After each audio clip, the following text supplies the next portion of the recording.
النهارده يا جماعة هنشوف مع بعض شجر التفاح المصري أو زي ما احنا بنسميه كده التفاح البلدي. دي شجرة تفاح كده من غير أي مغذيات أو كيماوي أو أي حاجة. الثمار بتاعتها بتبقى صغيرة بس شوية، لأن هي بتبقى زي ما حضراتكم شايفين كده بتبقى مثمرة في كل فرع مجموعة كبيرة من الثمار. لكن طعمها طبعا بيبقى مختلف تماما عن اللي موجود في الأسواق.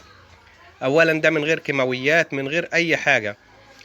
طبعا بس هو في الفترة الأخيرة كانت مهملة يعني شوية، زي ما حضراتكم شايفين الأوراق كده بتعاني من قلة أو نقص المياه. لكن برضو يعني الثمار ما زالت كانت موجودة فيها، ما تساقطتش يعني الحمد لله. لكن طبعا الطعم بتاعها بيبقى مختلف تماما عن اللي انتوا بتشوفوه في الأسواق. والحمد لله يعني